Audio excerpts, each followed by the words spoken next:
đầy lụa bạch cho tầm lai bom ôn vì muốn lụa bầm mơn là lụa tập 50,000 con là cho trái nó bom ôn và là ngay lụa bạch cho tầm lai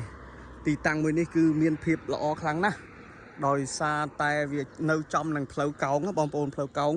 nghe luôn là mới khởi đầy đạp phạ phơi chi và cam và co bà chi và cam lụa đồ bạc ra sang cứ đạp phạต้องងាយស្រួលនឹងមើលឃើញខ្លាំងណាស់នោះផ្លូវកោងដូចគ្នាបងប្អូនទិសដៅខាងនោះបៃលិនណាបងប្អូនចម្ងាយពីទីតាំងដីមួយនេះទៅ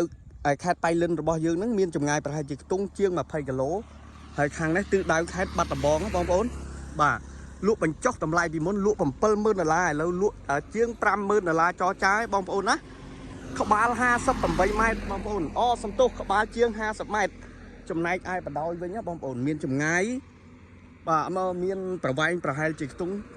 200 ម៉ែត្របងប្អូនហើយមានភាពអ៊ូអរទីប្រជុំជនបងប្អូនឡានចរាចរណ៍ការធ្វើចរាចរណ៍មានភាពអ៊ូអរខ្លាំងណាស់នៅលើផ្លូវជាតិលេខ57របស់យើងនៅខាងក្រោយបាទនៅខាងក្រោយដីគឺមានផ្លូវមួយខ្សែទៀតបាទនៅខាងក្រោយដីមានផ្លូវមួយខ្សែទៀតគម្រោងចាក់កស៊ូឆាប់ខាងមុខនេះហើយផ្លូវមួយខ្សែហ្នឹងគឺឆ្ពោះទៅខេត្តបៃលិនបានដូចគ្នាទីតាំងល្អ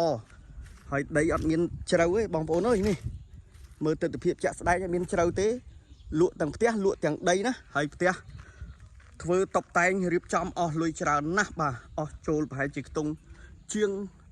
ចូលជិត$30,000ផ្ទះនេះទាំងបន្ទប់បាទទាំងបន្ទប់ទឹកហើយនឹងអាងនៅខាងក្រោយទៀតអស់ច្រើនហើយលក់ត្រឹមតែជាង$50,000ចរចាណាបងប្អូន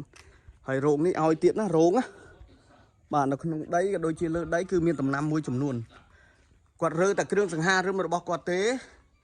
បាទលក់ត្រឹមតែ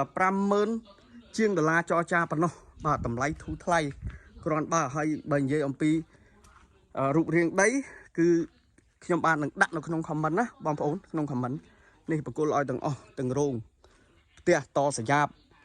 រៀបចំនេះមានទាំងអាងទឹកទៀតលក់ក្នុងតម្លៃមួយសមរម្យបាទតម្លៃនេះគឺតម្លៃសមរម្យហើយណានៅខាងក្រោយគឺមានដំណាំមួយចំនួនដូចជាម្កាក់ដូចជាមានដូចជាស្វាយទីតាំងធំទូលាយចង់ធ្វើឃ្លាំងធ្វើការ៉ាសាំងស្ថិតនៅចំផ្លូវកោងងាយស្រួលដាក់ផ្លាកបង្ហាញពីអាជីវកម្មបង្ហាញពីមុខរបរងាយស្រួលនឹងមើលឃើញខ្លាំងណាស់បាទនៅខាងក្រោយគឺជាប់នឹងផ្លូវប្រវែងមួយខ្សែទៀតគម្រោងចាក់កស៊ូឆាប់ខាងមុខនៅខាងក្រោយគឺមើលឃើញភ្នំបាទភ្នំវែងនោះភ្នំវែងម្ចាស់ដីគ្រាន់តែគាត់តបន្ទប់គឺមានបន្ទប់មានអីរួចជាស្រេចអស់ហើយបាទចង់រុះរើក៏បានចង់ទិញហើយនៅក៏បានដែរនេះគាត់តសយ៉ាបនេះគឺអស់លុយច្រើនដែរណាបងប្អូនហើយប្រភេទផ្ទះឈើក្បាលបាទចូល7 ម៉ែត្របងប្អូនក្បាលជម្រៅ9ហើយនៅតយ៉ានេះទៀតនេះប្រភេទផ្ទះឈើល្អបាទហ្នឹងហើយស្ថិតនៅតាមបណ្ដោយផ្លូវជាតិលេខ57ឯកសារខ្ញុំបាននឹងដាក់នៅក្នុង comment រូបរាងដីក៏ដូចជាប្លង់ដីនៅក្នុង comment របស់ខ្ញុំបាទហ្នឹងហើយបងប្អូនបើមានចំណាប់អារម្មណ៍តាក់ទងមក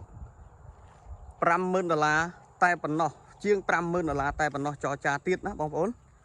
បាទទីតាំងល្អដីអត់ជ្រៅទេចាក់ដីបាទអត់ជ្រៅទេណាបងប្អូនចាក់ដីអត់ច្រើនប្រមាណទេនោះផ្លូវឃើញស្រាប់ហើយជាក់ស្ដែង